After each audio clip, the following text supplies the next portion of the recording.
이 등기부를 볼 때 무엇을 확인해야 되는지, 그리고 그 확인한 것에 대해서 어떻게 대처해야 되는지 실무상에서 가장 많이 다뤄지는 부분에 대해서 요약 정리해 보겠습니다.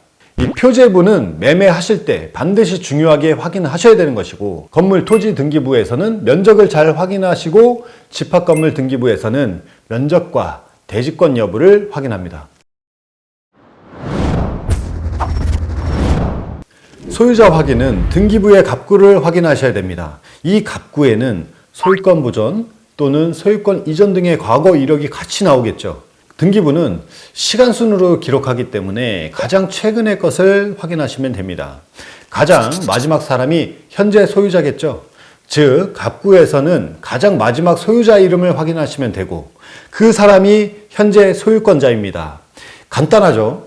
그리고 이 갑구에는 가압류나 압류, 가처분 같은 조금은 어려운 용어들이 등장할 건데, 이 보통 부동산 시장이나 중개 실무상에서는 잘 등장하지 않을 것입니다. 문제가 있으면 당사자끼리 분쟁이 생겨서 어찌어찌 해결하고 부동산 시장에 나오기 때문에 주로 빨간 줄 쳐져 있는 것만 보게 되는 경우가 많습니다. 간혹 가압류나 압류가 설정되어 있는 매물이 시장에 나올 수가 있습니다. 이럴 때 여러분은 어떻게 해야 될까요? 아, 드디어 문제가 있는 매물이 나왔구나. 이건 걸러야지. 난 똑똑해. 혹시 이렇게 생각하시나요?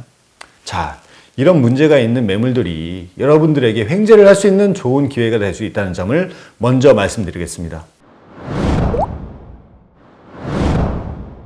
만약에 여러분이 부동산을 거래하는 데 있어서 이런 매물들을 보신다면 오 예스를 외치셔야 될 겁니다. 보통 이런 종류의 부동산 매물은 부동산 업자가 직접 매수하거나 잘 아는 지인들에게 권해서 매매하는 경우가 많은데, 지금부터 그 이유를 설명드리겠습니다.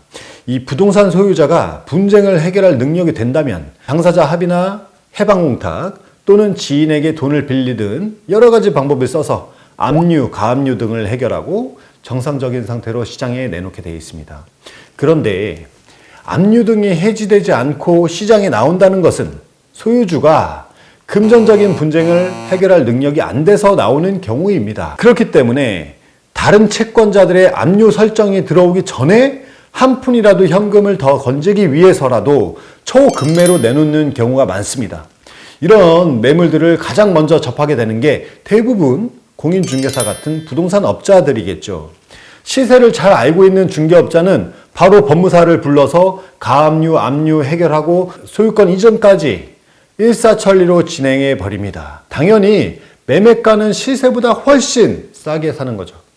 이러한 초급매의 매물들은 여러분들에게까지 잘 오지 않습니다. 앞에서 말씀드린 것처럼 가장 먼저는 부동산 업자들에게 정보가 넘어가고, 그 정보를 업자 본인 또는 친한 지인들에게 소개하기 때문입니다. 그래서 이 부동산 업자가 아닌 여러분들은 여러 부동산 업자들과 좋은 관계를 유지하고 초급매 매물이 나왔을 때 그 부동산 업자가 가장 먼저 여러분을 떠올리도록 인간관계를 잘 가져가시는 것이 초급매 매물을 살 수 있는 방법 중에 하나라고 말씀드리고 싶습니다.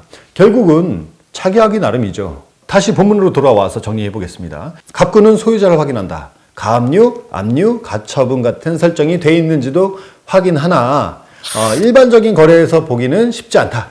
법원 경매 시장에 가야 많이 볼 수 있다. 매매 시장에 저런 매물이 나오면 권리 분석을 잘 해서 횡재할 여지도 있다. 전세 구할 때 저런 설정이 돼 있다면 반드시 해지한다. 이 정도로 이해하시고 을구로 넘어가겠습니다. 세 번째 부분에 나오는 을구에는 주로 소유주가 부동산을 담보로 제공하고 돈을 빌려 쓴 내역이 나옵니다. 보통 XX은행, 근저당권 이런 식으로 돼 있습니다. 또한 전세권 등기도 볼 수가 있는데, 즉 토지나 건물을 저당 잡히고 얼마의 돈을 빌렸는지, 그리고 전세권을 설정한 세입자는 어떻게 되는지 파악해 볼 수가 있겠죠. 을구는 이 두 가지 정도가 가장 많이 등장합니다. 그러면 전세를 구하고자 하는 세입자는 반드시 이 근저당권의 대출 금액과 날짜를 아셔야 되는데, 다행히도 을구에 전부 표시가 됩니다.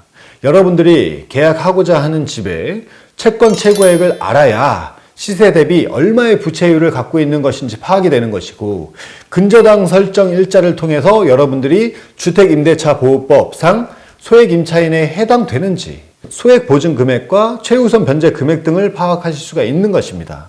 갑자기 너무 어려워졌나요? 그러면 제가 예를 들어서 정리해 보겠습니다. 채권 최고액 설명 들어가 볼게요. 10억짜리 다가구 주택이 있습니다. 농협에 120%짜리 근저당권 채권 최고액 6억이 있다고 해보죠. 이 주택의 소유주는 실제 농협에서 빌린 자금은 5억입니다. 그런데 5억의 20%는 1억이니까 5억에 1억을 더하면 6억이 되는 거죠. 이게 120% 채권 최고액입니다. 즉 원금에서 20% 더 잡은 것일 뿐이지만 건물주가 신용이 나빠져서 경매에 팔리기라도 한다면 이자에 이자가 붙어서 은행에서 6억까지 가져가려고 설정한 것입니다. 그러니까 임차인인 여러분이 전세를 들어간다면 채권 최고의 금액 자체를 대출 금액으로 보셔야 되는 겁니다. 자, 그럼 계산해 볼게요. 10억에서 이 채권 최고액 6억을 빼면 4억의 여유가 있는 것이고요. 다른 호수 세입자의 전세 보증금과 전세권 설정 금액 등을 모두 공제하고 나서 남은 금액의 여유가 얼마인지 파악해 보시면 여러분의 전세 보증금이 안전할지 여부를 파악하실 수가 있는 겁니다. 이것은 여러분이 살고 있는 집이 경매에 당했을 때 보증금을 회수받을 수 있는 규모가 되는지 미리 예측해 보는 것입니다. 그 다음에 근저당권 설정일의 날짜를 아셔야 되는데 이것이 바로 나중에 건물이 잘못돼서 경매에 넘어갈 때 여러분의 보증금이 소액 보증금 여부에 해당되는지 최우선 변제 금액에 해당되는지의 기준이 됩니다. 이 부분은 지역에 따라서 보증금의 크기에 따라서도 달라지는데요. 표를 보여드리겠습니다.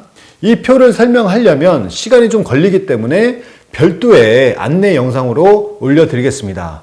전세금을 보호할 수 있는 범위가 어디까지인지 그리고 얼마의 보증금으로 계약을 해야 100% 안전한지 여부 등을 분석해 볼 거고요. 이를 통해서 실제 내가 살고 있는 집이 경매에 넘어가게 될 때 이 내 보증금이 어떻게 되는지 계산하실 줄 안다면 이 위기를 기회로 바꿀 수도 있습니다. 자, 그럼 이 표를 보고 어떻게 판단해야 되는지는 다음에 설명드리겠습니다. 자, 오늘 영상은 여기까지 하겠습니다. 공실박스였습니다. 감사합니다.